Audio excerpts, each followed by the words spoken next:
Hello, everybody, and welcome to another episode of The Brothers Discuss. I am Alex. And I'm Chris. So it's been a little while since our last episode, so we have a lot to discuss, and we're here to give you some more content for you, the people. So right off the bat, we're going to talk about a movie that has been getting a lot of good reviews, but nobody has seen it, except for us, of course. And that is Dungeons and Dragons: Honor Among Thieves, starring Chris Pine and Michelle Rodriguez. So obviously, Dungeons and Dragons, it's a brand, it's a franchise, I guess.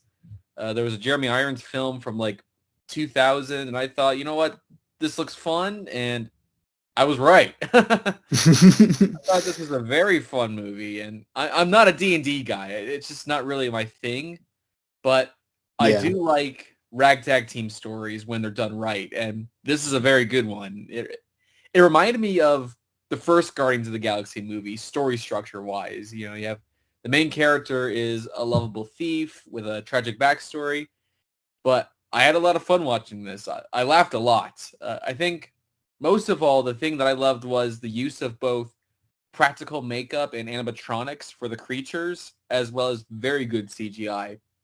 And this had a budget close to an MCU film. Like, there was nothing in the movie that made me go, ooh, that's terrible. There was nothing like that. I thought everything was good. And I mean, if more big budget adventure films were as good as this, I don't think I'd ever complain about Hollywood ever again. I think Yeah. a lot of films would nail the humor in the same way that this film does. Yeah, I pretty much felt the exact same way. So, yeah, I'm not big on D&D either. But I have a friend who's huge on D&D, and he was like, yeah, let's go see it. So it was actually kind of interesting because he was kind of pointing out like all of the jokes and how they all kind of line up with the game. Yeah.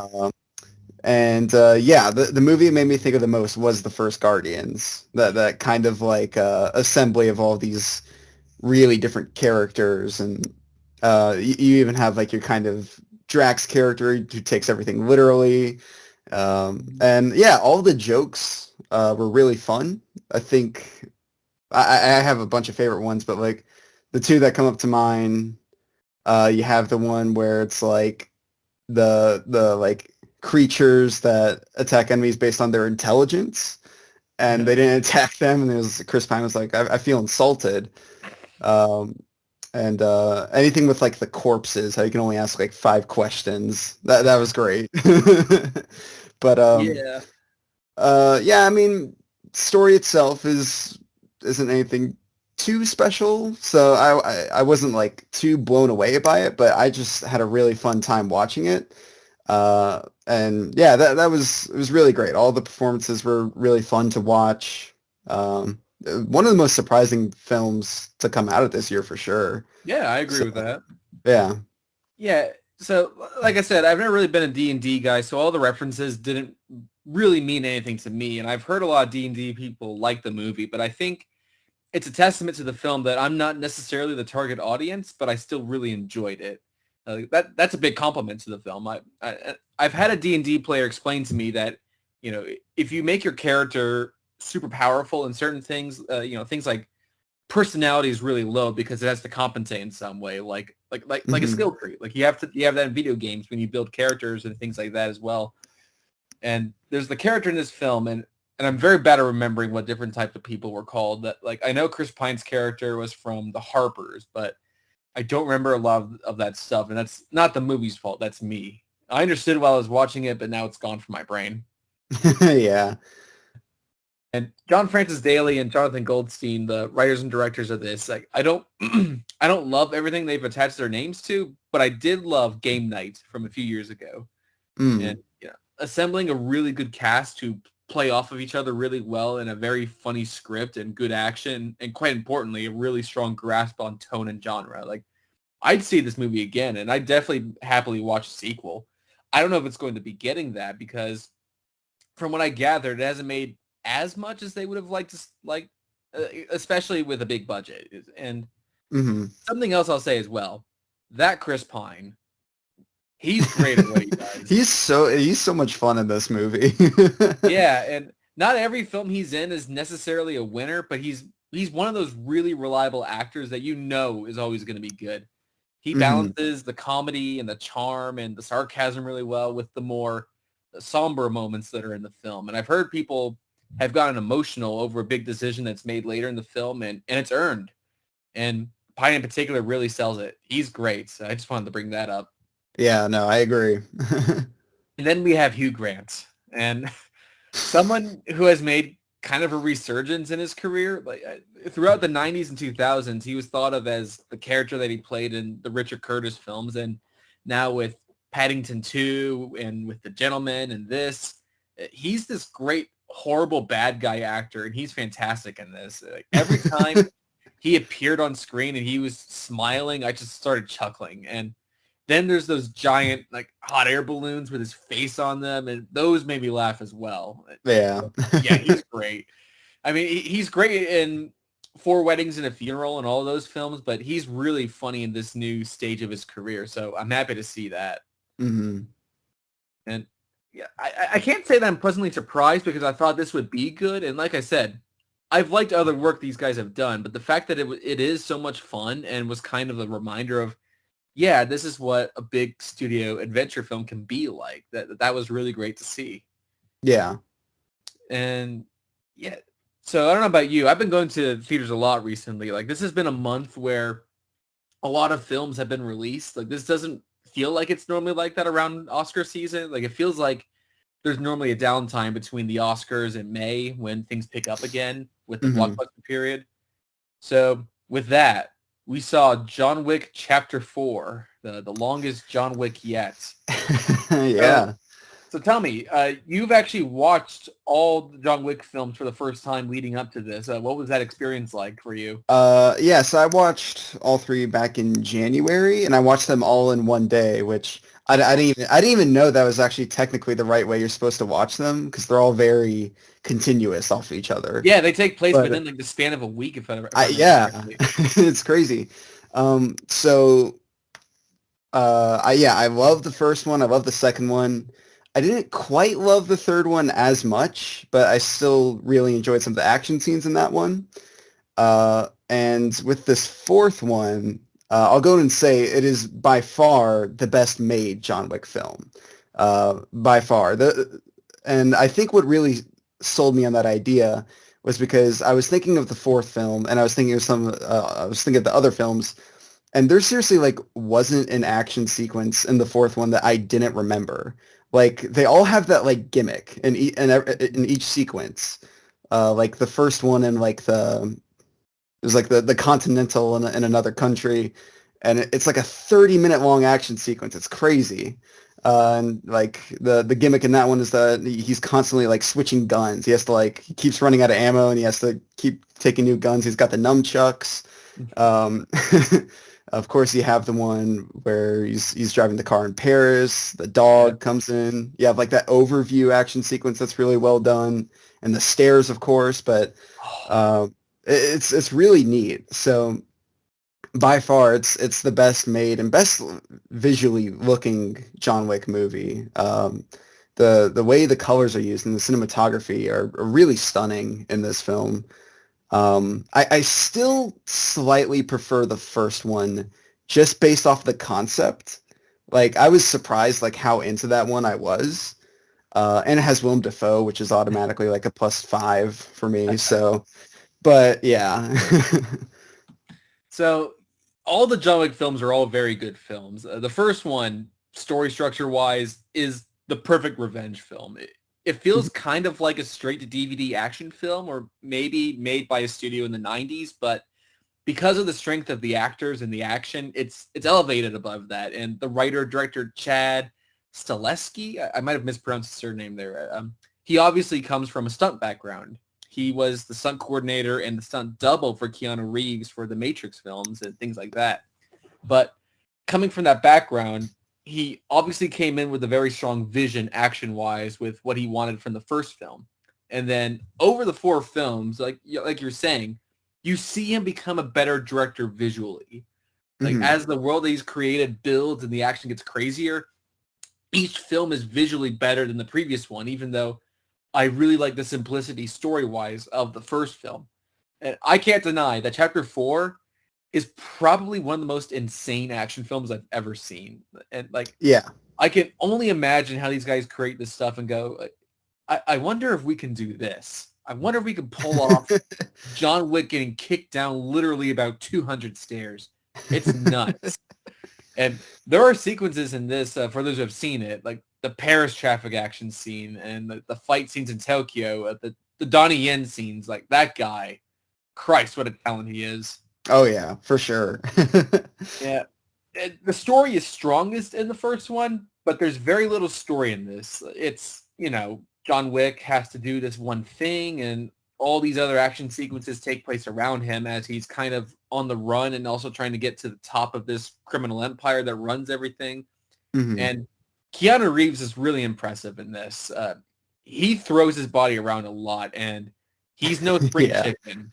Both Donnie Yen and Keanu Reeves give these really good physical performances, and people will praise actors who gain weight or lose weight or act in the cold, but nobody praises learning complex fight choreography or throwing your body to the ground or put somebody in an arm bar. Like, people wouldn't talk about that with the same level of prestige as they do losing weight or acting at wintertime. It is what it is, but it is a great series of films. This one in particular was an excellent finale for Keanu Reeves in the role he was born to play, I think. Yeah, for sure. And I don't know, should we talk about spoilers, I guess, if you haven't seen it? Yeah, all right, Sure. Spoilers. So yeah, this is no doubt it's not the end of the franchise itself. We know we're getting a bunch of spin-off things, which I'm pretty excited for, but as for the John Wick character, this is probably the last we'll see of him, unless they do any prequel stuff. But yeah, no, I'm glad they set their foot down and decided to end this before it just kept going and kept getting stale, which is crazy because, again, the action in this movie is unmatched compared to the rest of the franchise. And I would say the best action movie in general since Mission Impossible Fallout. Yeah, I was thinking that too. Yeah, so, but yeah, really great stuff. Yeah, enjoyed it a lot.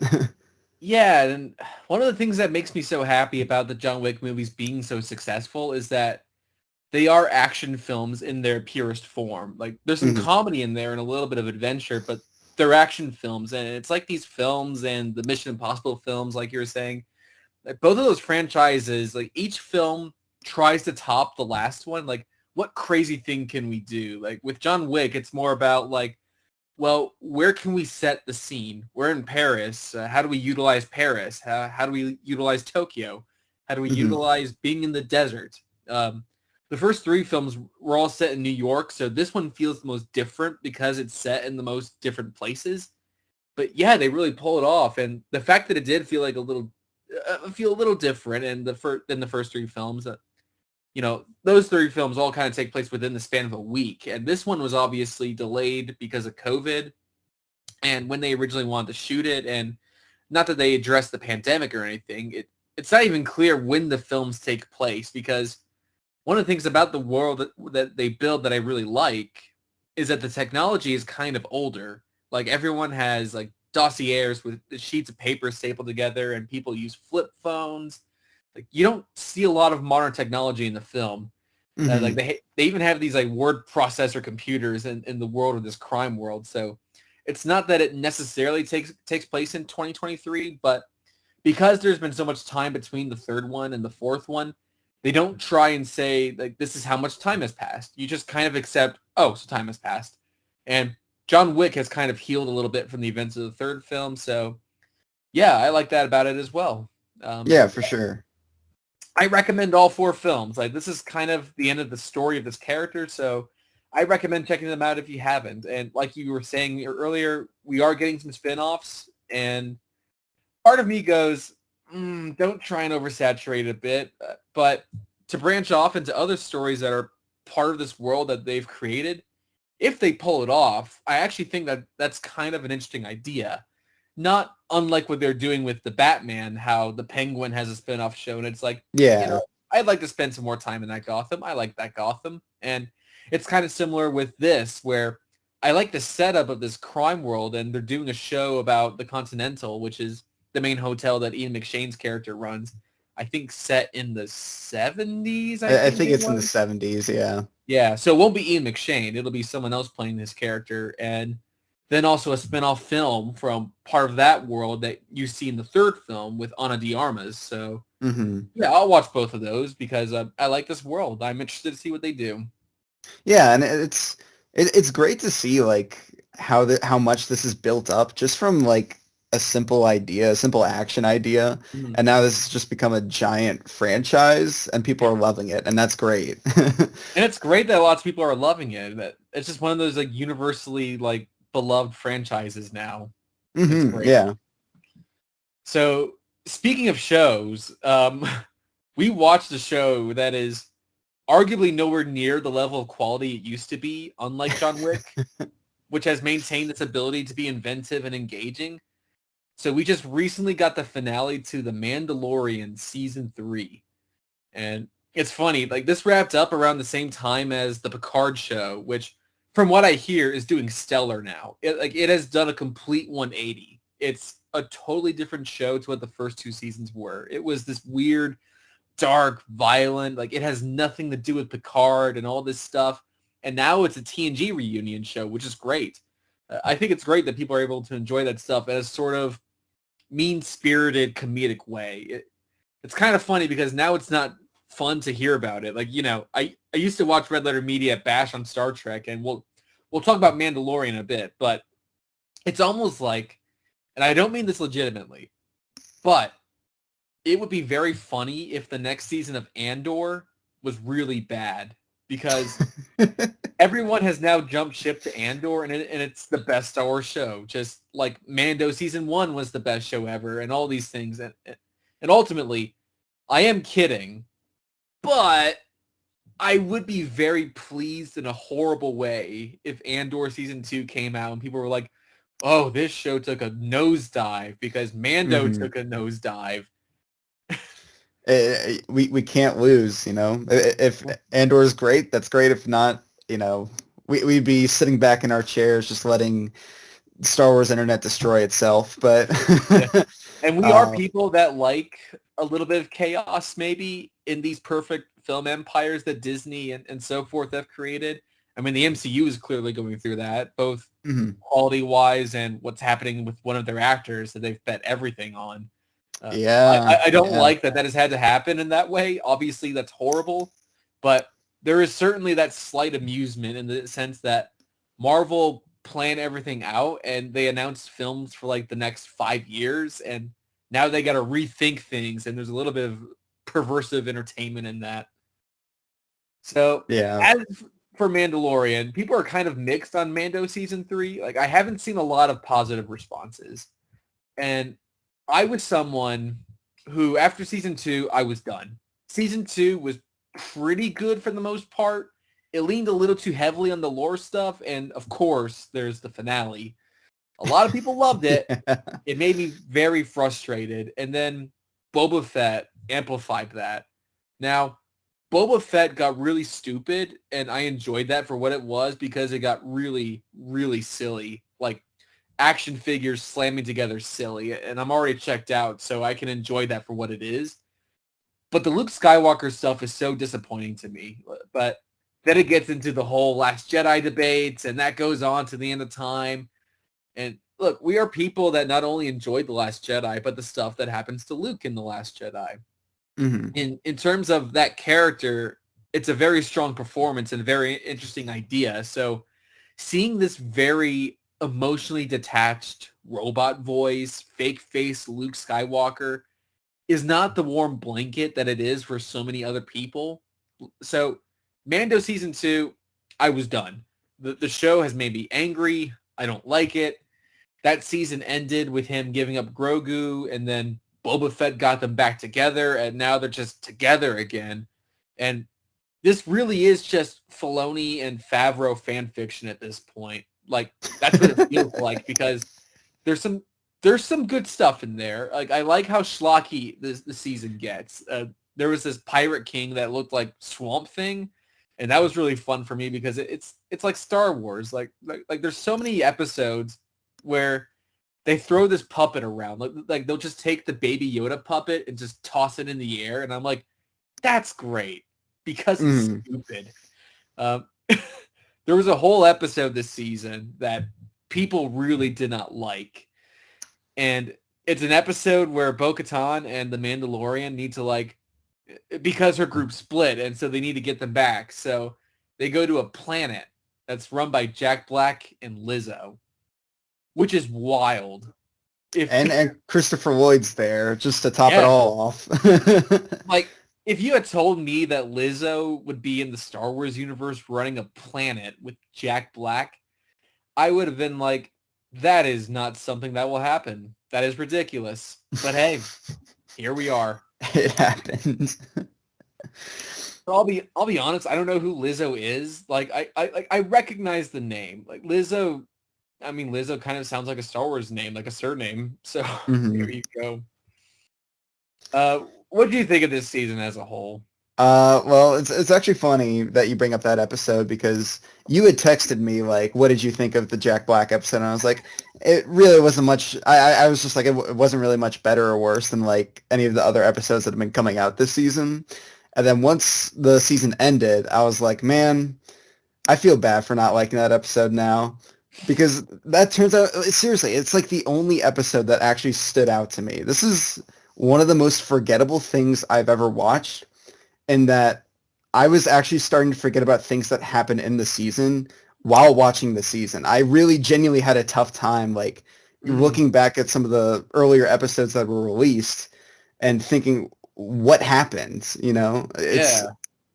Especially starting off with the season premiere, which felt so half-baked for a premiere. And I put most of that on Boba Fett, just because that did things that this season should have done. But it was, I don't know, the season felt very weird. And yeah, by the end of it, I was just kind of embracing and welcoming kind of things being weird, silly, dumb, because at the end, that was all that really stood out in this season for me. So yeah, same here. Like seriously, that Jack Black episode, like, it's the only episode I could really remember what happens in it, and I just like talking about it, frankly. And everyone hates it. I know, everyone hates it. Like, so, like the whole episode is like, you know, our droids are going haywire. We need you to figure out what's going on, and so they go down to where droids are working like shipments, and then they cause one droid to have a freak out, and it's a super battle droid, you know, the big silver ones from Attack of the Clones. And it's sprinting full speed through a busy city street, and Mando's chasing him down. And it just looked like the funniest thing in the world to me. Eventually, they take it out and they kill it. And then later, they go to a robot bar to get information. And they visit the droid in a robot morgue. Like, you know how morgues are in TV shows where they have the walls with the pull-out drawers and everything? They do that. They pull out the droid and take a sample of his oil. But it clearly looks like they're drawing blood from it, and they put it in that blood spinning machine. Like, it was incredible. It felt like an episode of Clone Wars. Like, I can totally see Anakin and Ahsoka doing this circa season 2. Like, it was very silly. And the whole thing, spoiler alert, the whole thing reveals that Christopher Lloyd did it for some reason. He's like, if I push this button, the droids deactivate, and then you won't have any droids. And then they stop him. It was very weird, and people hated that. And the next episode people loved, but I thought that was silly too. Yeah. And it's kind of interesting because that Jack Black episode really was the one that kind of reminded me the most of like the season 1 episodes, where you would just have like these kind of like one-off adventures. Maybe like parts of it would tie in at the end, but you know, it was just kind of like a simple adventure with Mando and Grogu going to a planet. And that's kind of the stuff I enjoy out of Mando, because you can get like these fun little episodes, but not that I'm saying this had like any sort of meaning or anything, but it was the closest thing in this season that captured that sense of adventure that like the first season had. and something I really wish was in this season, but wasn't for the most part. Yeah, I mean, look, there was some cool stuff and some interesting ideas, but ultimately, Mando has nothing to do.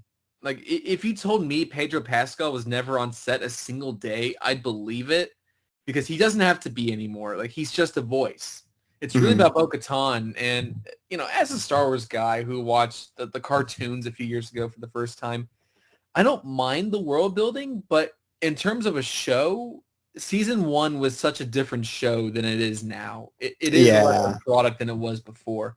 It's no longer the fun Western show. It is now building up this fan fiction of these specific characters. Like Moff Gideon has a meeting with all these Imperial guys, and they start dropping the seeds for Thrawn, who's going to be in the Ahsoka show and is going to be like the Thanos of this new era of Star Wars, essentially. And you could tell that's what they're going for because they just announced at Star Wars Celebration a Dave Filoni movie, which, to be fair, this guy has been carrying Star Wars for the fans for years now since post Revenge of the Sith. So I don't think he doesn't deserve a movie. He totally deserves a movie. Will it be good? Probably not at this point. But based on this, it feels like he's going to do the Ahsoka show and do whatever show after this and blah, blah, blah. And it's going to build to this big movie that's a sequel to his work on Clone Wars, his work on Rebels, all that stuff. So Hmm. if you were a fan of season one, I do not blame you for dropping off because this season ends with Moff Gideon putting on an evil Mandalorian armor outfit. And it's like, that's not Yeah. interesting. Like, I don't want to see a superhero origin film where the hero has to fight an evil version of himself. And it's season 3. What are we doing here? Yeah. So the reveal, ultimately, spoilers, is that Moff Gideon was making Force-sensitive clones of himself, which is like, oh, so it wasn't Palpatine. Because we were all assuming this was setting up Rise of Skywalker stuff, like Palpatine getting clones and all that. Like that's a Hmm. Star Wars thing to do, whether you like how it was done in the movie. It's pretty established in other Star Wars media at this point. It's not a crazy concept. But I find it funny that people find clones in Star Wars to be a cheesy kind of fiction, but you know there's a whole lore with clones, right? I mean, that is mentioned in the very first Star Wars movie. I Yeah. mean, Yeah. you have to accept that there are clones at this point. And Yeah. I know it sounds comic booky and stupid, but clones are part of Star Wars, and it's amazing we don't get as much play with them as you would imagine. Like in Bad Batch Season 2, which was running around the same time, and that had a spectacular finale. Like, we're in true cliffhanger endings here. And they just announced Season 3 will be their last season, and Bad Batch, to me, is a show to watch personally, if you ask me. Like they were doing a clones thing too. I mean, obviously because they're clones. So I Hmm. thought it was weird they're building 2 shows to explain Rise of Skywalker. Well, I guess they weren't because Moff Gideon is like, I made a bunch of clones and I'm going to make Force-sensitive Mandalorian armor wearing clones because I'm Moff Gideon. And it's like, who cares? So then he gets exploded and dies. So he's done. That character's done. Good riddance. Like, Well, we'll see. That's probably why they have the clones now. I mean, I don't know why we cared in the first place because he was only good in the first season, and that was it. Hmm.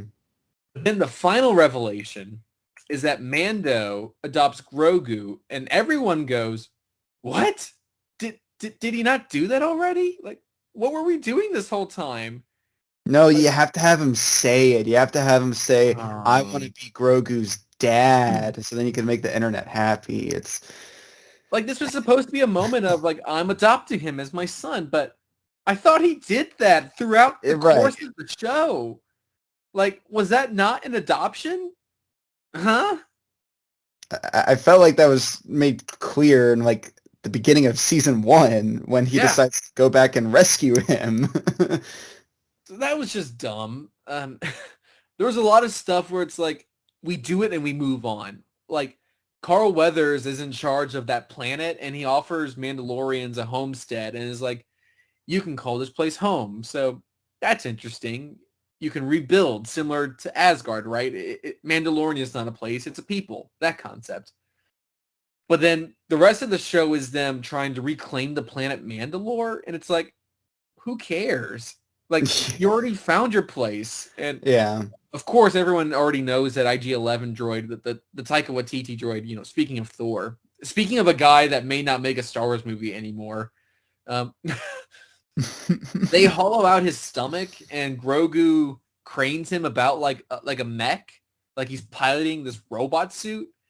And then they just get rid of that, and he walks around like a baby again. Yeah, well, it's also he can replace. I already forgot her name, but the one lady who got canceled. Yeah, yeah. They replaced her at the end with IG-11. I don't know. Don't make any more of this show. That's all I'm gonna say.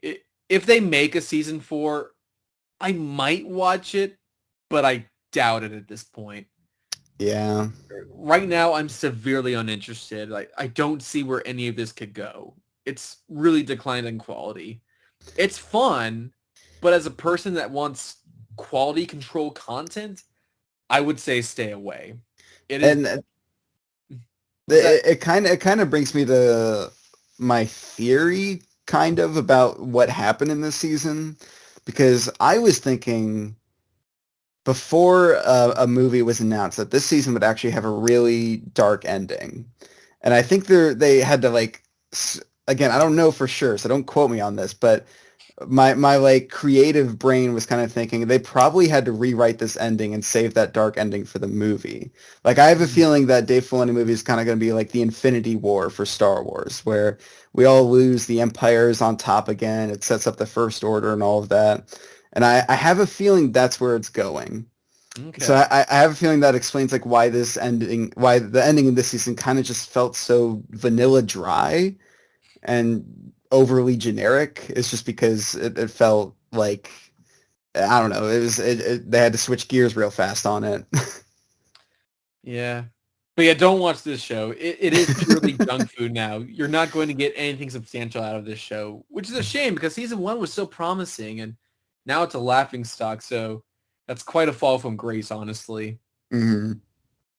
But I guess it's Star Wars in a nutshell. I think in every Star Wars movie or show, you'll have people that go, I like this. I like that part.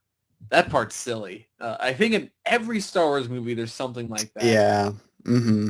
What am I going to do? Go online and talk about how they killed Star Wars again? Like, that's been going on for decades. I just don't have it in me to bitch about Star Wars. Is it good? Not particularly, but it didn't ruin my day. Season 2 ended and I was angry. I was upset with what they did. Season 3 ended and I was very much ambivalent towards it. So there's that, I guess. Mm-hmm. But I guess speaking of Pedro Pascal, you watched another show. What did you watch?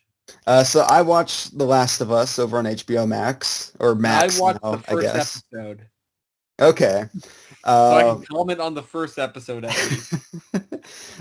So yeah, if you're living under a rock, this is like the biggest show ever right now. Everyone's talking about it. Everyone's raving about it. It's obviously you have the creator of the games on it, but you also have the creator of Chernobyl on it, which is a very, very good miniseries, by the way. If you haven't seen it, go watch that. And yeah, I've played both games, and so this was slightly on my radar. I wasn't too excited just because video adaptations can be pretty hit or miss, and most of the time they're kind of misses. And we'll actually talk about another video game adaptation later. Wink, wink. Ooh. But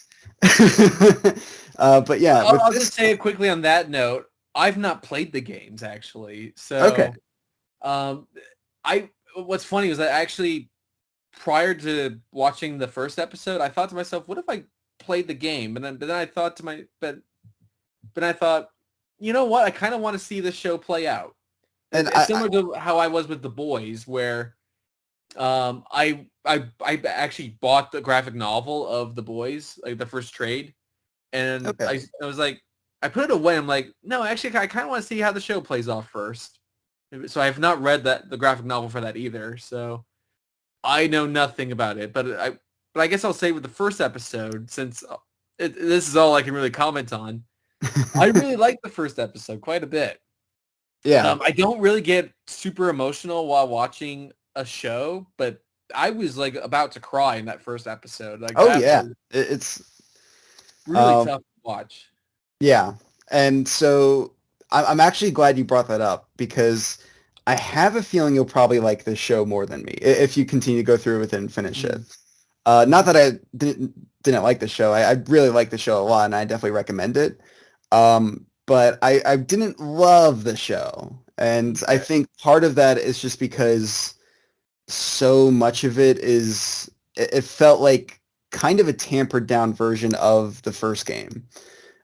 Which I get, it's TV. You have your limits. You don't have the resources or capabilities of video games. But the stuff that interested me about this show so much was all of the new stuff. If you're familiar with the games, there's a bunch of like new ideas and concepts, or even just like short scenes.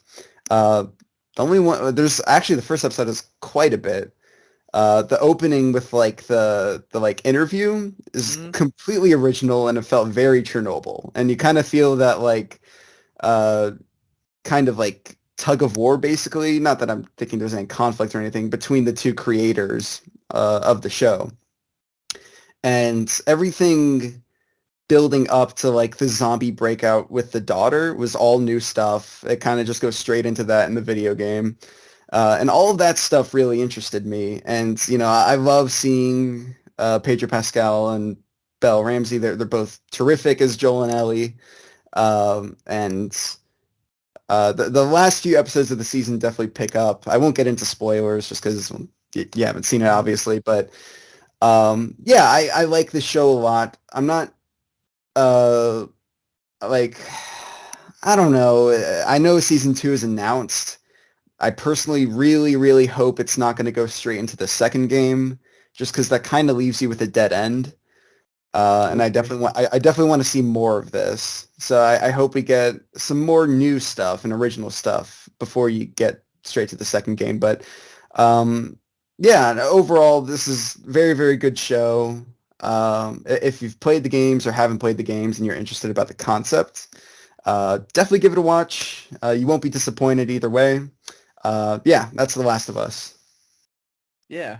I mean, I think my thing is I'm generally not a fan of post-apocalyptic stories, but the first episode did interest me quite a bit. Mm-hmm.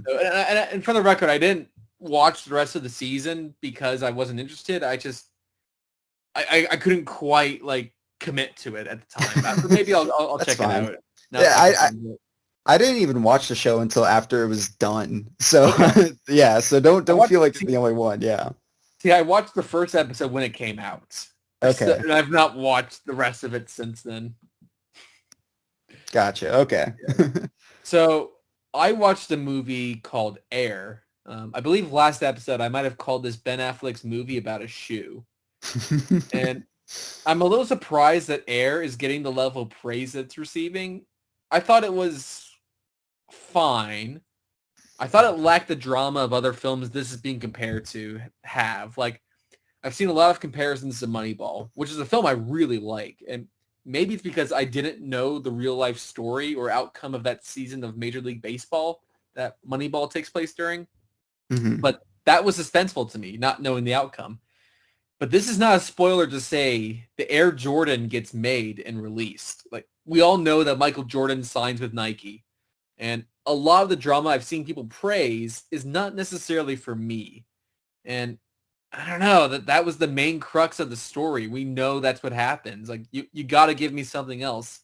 And I think they do try to do that by adding this little thing of the deal going through where Viola Davis plays Michael Jordan's mom. And she says, Michael's got to get whatever percent of sales of the shoe. And Matt Damon's like, oh, that's just something we don't do. It's not something in the industry. And it becomes a thing of, oh, we're not going to get the deal to something we can do. And he goes to see Ben Affleck. And Ben Affleck goes, oh, fuck it, give it to him. And it's like, okay, cool. And it's like, there's a little bit of a negative look on Nike as a company because they seem like a company that's stuck in the past a bit. Like, they won't spend the money that they need to in order to get this basketball division off the ground, where Converse and Adidas and these other companies are willing to do that and sign Magic Johnson and Larry Bird and these people. Nike aren't willing to spend the money, and they have a budget, and they're like, spread it across 3 different players. And Matt Damon's character is someone who goes to high schools or colleges to scout these people to find the next big player and sign them at a young age before they've made it in the NBA. And so Michael Jordan is someone who is already in college basketball and has had a great run. He's been drafted by the Chicago Bulls. I think I'm saying all this correctly because I'm obviously a sports fan. So he's already a known entity, and he either plays in Adidas shoes and wears Converse in his spare time. It's something like that, or maybe the other way around. So the thought is that Nike won't have a chance because he already wears both of these shoes. Like both of those companies are going to bid for him. And Matt Damon makes the decision to speak to the parents. Like he goes past his agent and speaks straight to the parents. And those scenes I actually liked because it feels like a drama. It feels like a real movie. Like there's a couple of scenes I like.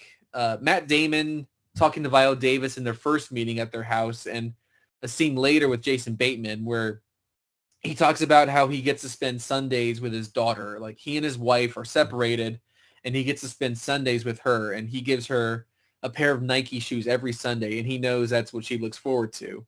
And Matt Damon gambling everything on one player who has not set foot on an NBA court yet kind of puts their whole division in jeopardy, and he could lose his job. And he says basically, if I lose my job because of this gamble that you've made, I'm still going to buy the Nike shoes to give to my daughter because that's what she looks forward to. You know, scenes like that feel like a real movie, and I like those scenes. And then you have scenes with the back of Michael Jordan's head because they didn't want to cast an actor to play him. And that was whack.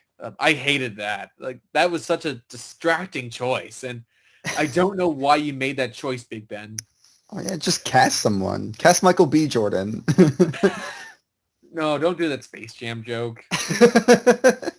But there's some good performances in this. Matt Damon is good in this role, and Ben Affleck is kind of an underrated comedic actor. Like, he's got really good comedic timing in this, and you don't see that in a lot of his movies. He plays the head of Nike who, again, is stuck in the past a bit, and Matt Damon gives this big speech about how when they're trying to court Michael Jordan, he's like, none of us in this room will be remembered, but great players in sports are remembered for decades. And when everyone else leaves the room, Ben Affleck is like, I think I'll be remembered. Like, he has a couple moments of that where it's very funny. And I didn't think this would be the Nike commercial that other people have accused it of being, because it does show the company was behind the times and this one guy who believed in this other guy. Like, I mean, to compare it to something like The Social Network, for instance, like that never goes out of its way to talk about the harm of social media. Like, so you can also accuse that of like, oh, that's a commercial for how great Facebook is, but it's not. It's a story about these people, and that just happens to be the thing that it's made. So I thought it was fine. I did not think it was the great movie other people claimed it to be. I just didn't connect with it, I guess. Okay. Yeah. So you saw we both saw Inside. Yeah. Why don't you kick it off? All right. So, and this will also kind of on my part be a little quick review on a movie I saw the same day called A Good Person. So Inside, not many people saw it. And I get why. It's a very, very small movie. But it's pre-packaged for guys like us, where it's just an hour and a half of Willem Dafoe taking up every single frame of the movie. So we were both sold on that concept. And after watching it, and what it's all about is that he's just locked inside an apartment for a long time, I guess. But yeah, so after watching it, I was like, this is really good. And then I went to watch A Good Person, which is a very, very over-dramatized, like melodrama about grief. And, you know, I was kind of like snoring while watching it. It was, it was very stale and simple, until there was like a really weird gear shift at the end where it thought it was being really smart and even more dramatic, but I couldn't stop laughing at it. But yeah, and that's got like Florence Pugh and Morgan Freeman. They're both great in it, watching them. And I kind of feel bad for Florence Pugh because she's a really great actress that keeps getting terrible movies like Don't Worry, Darling. Um, but yeah, so after I watched that, I loved Inside so much more just because uh well, kind of the only reason why you can't love it is Willem Dafoe because he's the only thing in it basically. Um, I really loved how his character, which I looked up on Letterboxd, and I think his character is listed as Nemo, which I think is funny. Yeah, I saw that. I thought that was very funny, um, but yeah. So the character of Nemo, you don't know too much about him outside of like his opening and closing monologue about who he would save and what he would save in a fire. Mhm. Um, and really, that's kind of the more interesting thing is that there's a lot of like repetition in the movie of like things he does to survive being locked in an apartment. But like every time he does something, he does it like as a different character. Like how he cooks food, for example. There's one time where like he's cooking food like he's a cook show host. There's sometimes he has to cook a fish at one point. Um, and it's like it's a lot of him just doing the same things, but every time he does that same thing, quote unquote, he always does it like a different person, basically. Mhm. And that stuff is like, yes, so like yeah, that just really interested me. And he can look at the only thing he could really watch is like the surveillance cameras, and he like makes up stories about the people he sees and gives them names and all of that. Um, and I was just more sold on the idea of like this movie is about survival and isolation, even though he's in like the heart of the world, basically. You can look down, you could see people walking, cars driving, you hear helicopters throughout the movie. And I love that touch that it wasn't, it's kind of like the anti-Martian in a way where it's the survival element of the movie is kind of like a backdrop. And it's more about like how this isolation, but you could still see civilization literally right out the window and like how that kind of drives a man crazy. So I really love this movie, more than I thought I would actually. So yeah. Yeah, so I mean, like you said, we're obviously the target audience for this. Yeah. But I will comment as well that I thought the editing and cinematography created a really uncomfortable and claustrophobic atmosphere. And Willem Dafoe's performance was just captivating. I mean, like the commentary on art and the collection of material things was interesting. Though I'm sure a lot of its true intended meaning went way over my head. But Hmm.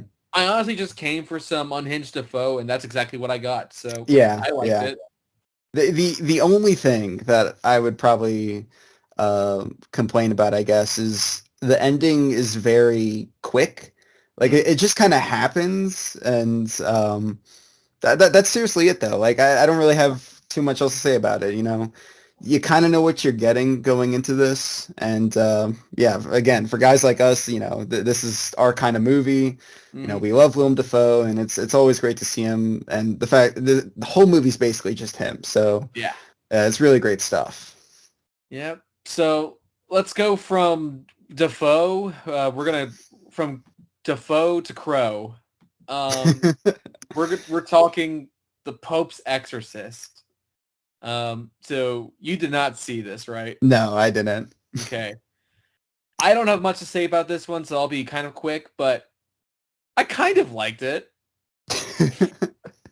Definitely not a terrible film. Like, there's an aspect of the film I do want to talk about that is strange. So, obviously, for those who don't know, Russell Crowe plays an exorcist. He's called to a place where a family are staying. It's an old religious location. I don't know if it was an actual church, but it's like a religious building, I guess. And the family are a mom, a teenage daughter, and a younger son. And the son is mute since the father died. He was in the car accident with him, and he hasn't said a word since. And they've acquired this religious building in the father's passing. I guess it was in his family's will or something, and now it's been given to them. if that doesn't make sense, it doesn't make sense in the movie either. I'm doing my best here.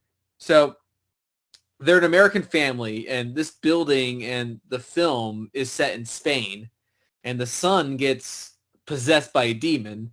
The Exorcist gets called there, and we spend a lot of time with this family, and particularly the mother, who is played by Alex Esso, I think I have no idea how you pronounce her name, who is a very good actress, Starry Eyes, Doctor Sleep, just a really good actress. And spoilers, I got to talk about spoilers here. So if you don't want to know the ending of the film, skip ahead. The Exorcist expels the demon from the little boy and accepts it into himself so the family can get away, and we see the family get into a car and they drive off. Then at the end of the film, we're given a quick line of dialogue that says, the family returned to America. They're fine. I was like, no, that's not what you do in a movie. We spent all this time with these people. You don't just give a throwaway line and say, oh, they're fine. It's like that kid had a demon in him. You'd be traumatized from that. You can't just say they're fine. So I just wanted to bring that up because that annoyed me. But otherwise, the film was a little silly and over the top. It's about a demon that possesses a little boy. And we're told this is based on true events as Russell Crowe opens up a portal to hell and things like that. It was fine. It had a sense of humor at times in an intentional way, I believe. But I actually kind of enjoyed it. So there's that. It's not really a film I'd recommend. It's not like you should go out of your way to check it out as a must-see. It's fine, but something I will recommend, though, I've been watching a TV show called Jury Duty. Have you seen or heard anything about this show, Chris? Literally the only thing I know about it is that some guys that worked on The Office worked on this. That's literally all I know. That's correct. Yes. So it's kind of a show that's flying under the radar a little bit. And like you said, it's made by some people who made The Office. It follows a jury, and the premise is everyone in the show is an actor except for one guy who doesn't know that this is a show that they're making. He's a real life person that thinks they're making a documentary, and he doesn't know that the other people in the show are improv actors and everything. But there is one notable actor who is in the show playing himself, and it's James Marsden. Really? Yep. Now you know why I've been watching it. Okay. So I've seen him post about the show on Instagram. I didn't really think much of it, and I thought it'd be something he'd cameo in or something. But so I thought he would just play himself, but no, he's in the whole show. Like he plays this Hollywood douche version of himself, and he's very, very entertaining. Television knows what to do with James Marsden. Films have fumbled with him a bit, but television gets him. The whole show is very funny and very entertaining. And this real life guy, luckily, is someone that's not a total prick. Like it hasn't been revealed or something. Like this isn't like a Borat situation where we spend time with them and it reveals how awful these people are. Like they have a character staying in the hotel next to him that's clearly meant to make him feel uncomfortable because he's so weird. But instead, he tries to help this guy and takes him under his wing and things like that. So that's an entertaining aspect of the show. I'm late to the party, but I've been really enjoying it. So that's just more of a recommendation more than a review. I don't watch a ton of shows, and this was just sort of weird and funny and entertaining on another level where you've got all these funny actors who are all unknowns, and also James Marsden. And you've got this guy, and that adds another element to the comedy of the show as well. It's very fun. It's on Amazon Prime here. I don't know where it is in other parts of the world, but I recommend it. All right. Is it time for the main event? Oh boy. So, all right, we're here to talk about it's the Top Gun Maverick of 2023. We're talking about the Super Mario Brothers movie made by Illumination and Nintendo. And this has become a big hit already. It's at the time of recording this, it's just about to cross $1 billion worldwide. Yep. So let's get this right off the bat. What is your history with Mario? I played a couple of the Mario Kart games here and there. The only like Mario game that I extensively played, and it was on my 3DS, I think it was Super Mario 3D Land. I really haven't played too much Mario games, so I wasn't like, and I mean, I played Smash a little bit too, but that's kind of, that's everything. But yeah, so I'm not like too crazy over Mario, but yeah. So I have no real history with Mario. So Okay. this has been interesting to me, a thing to me, because, I went in with just very basic knowledge of Mario and not having a big connection to any of the games or any of the lore or any of that. And I enjoyed it. I'll just get that off the gate. I enjoyed this movie. And, similar to what I was saying about Dungeons and Dragons, though, I will say nowhere near as higher quality as that. But Mhm. that's a compliment to the film that it got someone like me to enjoy it. It is a children's film and it's intended for children. It's not like a Pixar film where the company motto is, we'll make you cry, and that makes it a good movie. This Yeah. is a silly children's adventure film. I guess the thing that's there for the adults is, I don't know, Donkey Kong, Seth Rogen laugh and things like that, because in my theater, all the adults laughed at that and all the kids were dead silent. But I Yeah. had fun watching it. It was an easy 90 minutes that flew by. It was fine. Again, this isn't necessarily a recommendation that everyone needs to go see, but I enjoyed it. Yeah, and I think the fact that this is Illumination, who we're not necessarily known for giving high praise, and this isn't even high praise, but out of all of their movies I've seen, this is definitely my favorite one. Just because it wasn't like horribly stupid. It was entertainingly stupid. Uh, and I guess like the only like main thing I want to talk about really is the voice acting. Just Okay. particular. I mean, some of it is actually praiseworthy. Like Jack Black, who's definitely the highlight of the movie, is Bowser.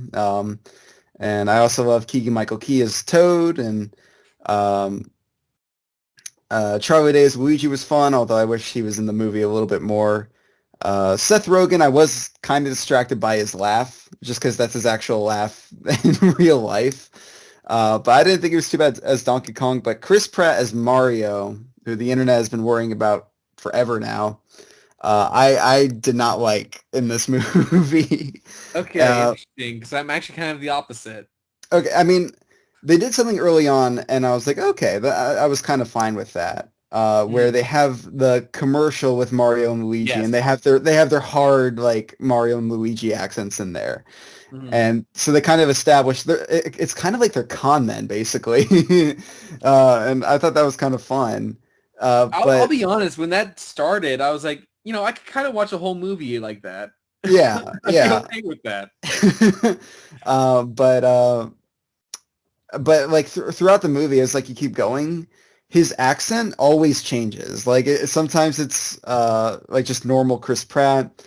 Sometimes he has like a kind of a light Italian accent. Sometimes he has a Brooklyn accent. Like it's always like Mm. changing, and that was very distracting to me. But like I'm okay that it's not like the like it's a me, a Mario kind of voice. Uh, but just the fact that it kept changing so randomly throughout the film, it was a little distracting to me. But That's um, fair. yeah, but as far as everything else goes, like everyone's great, and yeah, it's really fun to watch. Mario fans are no doubt gonna love it. It just feels like it hits all the beats for a Mario movie. Um, and yeah, it's definitely fun to watch. So Yeah. it is Top Gun of this year for sure. I'll comment on the cast real quick while we're on the subject. I mean, as far as the voice cast goes, I mean, it for me, it had pretty obvious choices, but I didn't really have a problem with any of them. It seems like the most common complaint I hear is Cranky Kong by Fred Armisen. It's kind of going for a Jewish old man sound. Like it sounds like halfway between Bernie Sanders and Larry David.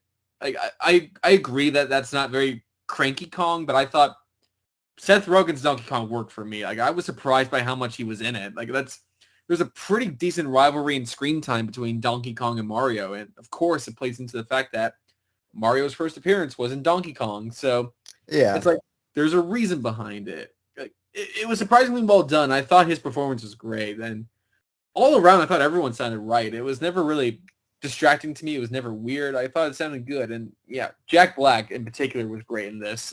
Yeah. Not just the song, because the song is great, but I thought he does the most in terms of giving an actual performance and changing his voice. Like I love Anya Taylor-Joy. She's great. It's just her voice in this. Like, not that it shouldn't be because she's right for it, but that's her voice.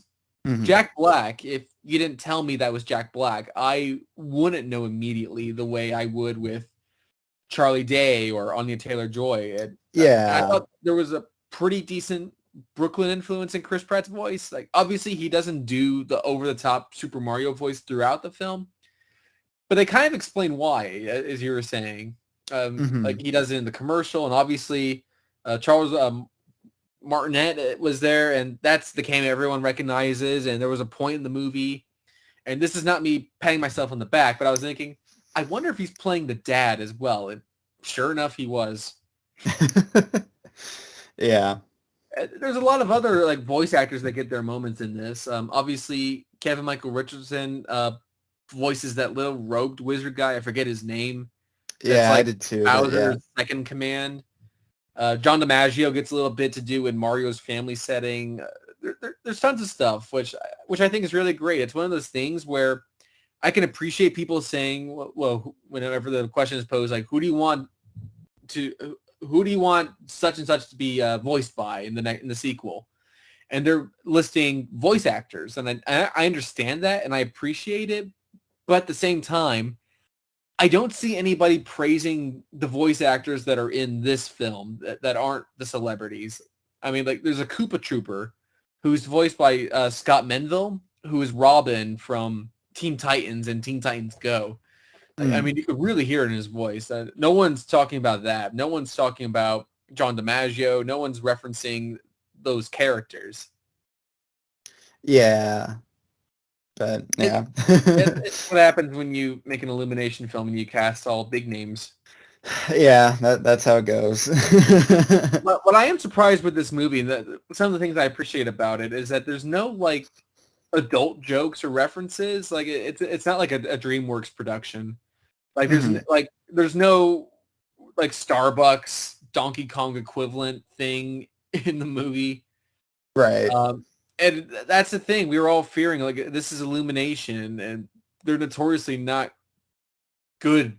I mean, the first Despicable Me was good, I guess. Yeah, but then after there was that. the moment we had the cast reveal, and it was just a very Hollywood cast. That got everyone worried. But then the trailer came out and looked good and looked faithful to the games. Mm-hmm. And what's funny is that after I watched this movie, I kind of started doing research on the Mario games and just exploring the lore of Mario. And so Brian Tyler composed the score for this, and there's a ton of musical references. And I watched a video that detailed every single musical reference in this movie, and it's like a 30-minute video. Oh, wow. Yeah. And on top of that, they shoved in as many 80s pop songs as they could, to the point where songs that were composed for scenes of the movie were cut. And from what I'm hearing, the end of the film has a big climactic, spoilers, they get the Power Star and they become invincible, basically. Illumination wanted to put in Jump by Van Halen. Get it? Because they jump. I mean, it makes more sense than some of the other songs they used, but yeah. none of them don't make any sense at all. Like, I get it, but the composer had to fight for his music to be in the movie, which is a horrible thing to hear, because it's like, you hired the guy. Like, and that also ended up being one of the highlights of the movie, was the score. It was actually a lot of fun, and I know there's a lot of music from the games that I didn't recognize, because again, I haven't played. There's like 84 Mario games. I haven't played all of them, but you know, I recognize like Mario's theme, Bowser's theme, and the Mario Kart theme. I know one of my friends said like the Mario Galaxy theme is in the credits. So yeah, and I don't know. Illumination. Yeah, I mean that end of it is a shame, but once again, you know what you're getting into with the whole Illumination brand. So I guess there's that aspect of it. I mean, we get a scene where they go to the Kong world and they start building the carts, and it's playing the menu music from Mario Kart 8, and that's wild. Yeah. But the problem is after that they immediately play Thunderstruck, and that took me out of it and diminishes it a little bit. Yeah. Like I said, you know what you're getting into, but I love that it could have been easy to just reference the 80s stuff, like the 8-bit Mario and call it a day. But there are kids seeing this that are playing current day Mario. Like if you're making this for them, don't just appease the grown adults. Do something for the kids too. Whether it's Hmm. like the cat power up or music from Mario Kart 8. I mean when they show the Koopa Kingdom, it plays the Bowser's Fury music, which is a game from 2 years ago at this point. Like that's Yeah. new stuff. Like that's not an old school Mario reference, but it's all over the place. Like, we get Luigi's phone, which is a GameCube startup sound. Like there's so much stuff of that. So much stuff. It's wild. And Hmm. when I was going into this, I thought it was a safe bet that a character like Donkey Kong would fart.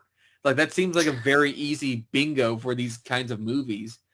But that doesn't happen. Like, and there's no outdated references. Like that's not in the movie, and I really appreciate that aspect of it.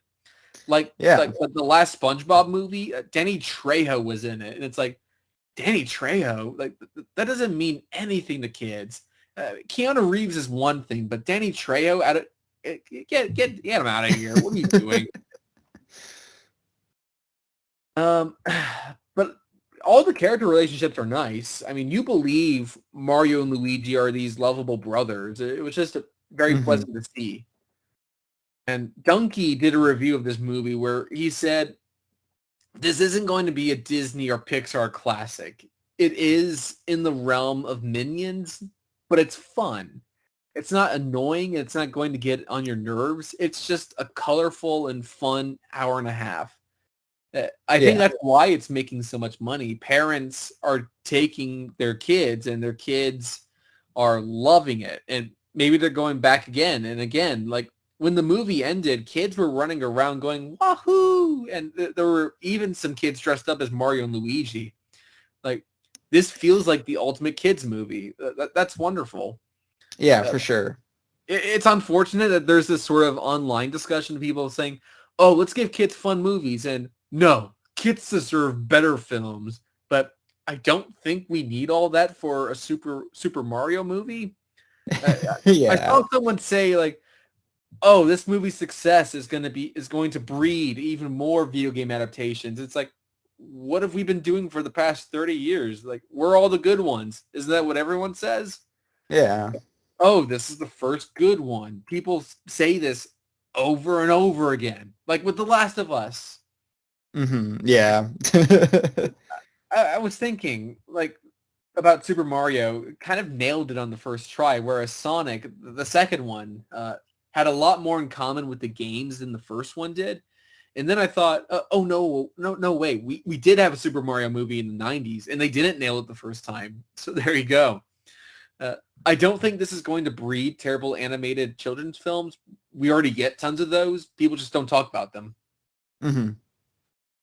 And I don't think it's the end of the world if a kid's movie comes out and a bunch of kids like it. I'm not saying you have to like the film or that it's good or anything like that.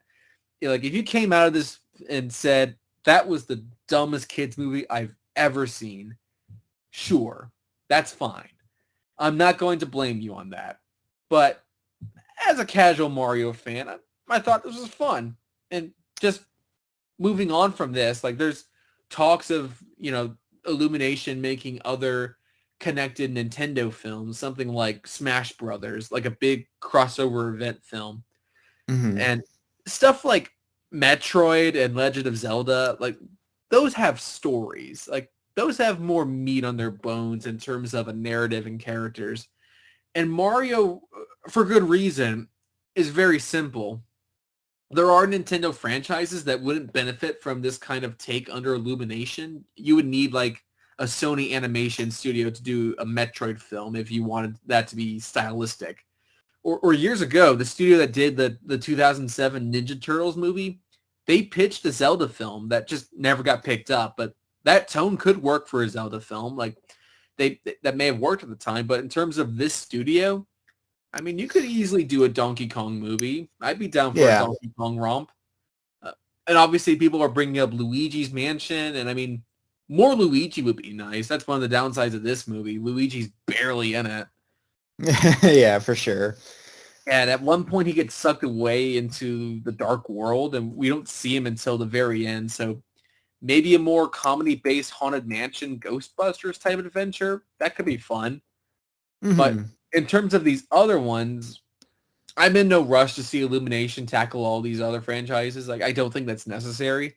This was a fun movie. Let's leave it at that for now and see where it goes. Let's not rush this thing into an early grave by making people tired of these Nintendo movies. Yeah, and you also have to temper your expectations for a Smash Bros. Movie because as far as like film production, that would probably be like the biggest collaboration ever made. Oh, Because yeah, you have for to think sure. like Sonic's Paramount, Pikachu's Sony. Like there's so much going on there, so that would just be chaos. Yeah. You have anything else you want to add with Super Mario Brothers movie? And not too much, you kind of know what you're getting with it going into it. Mm. So go see it or don't. Either way. Excellent, excellent. Well, Chris, where can people find you? You can find me over on Instagram and Letterboxd. Nice. I am there as well, and I'm also on the Twitter at Alex Galucki. And you can also find my work as the video editor for the Amazing Spider Talk podcast, where I actually just did a solo episode for that show where I conducted an interview. And yeah, it's on any podcast platform. Check it out. So yeah, thanks for listening, everyone. We'll see you next time. Bye-bye.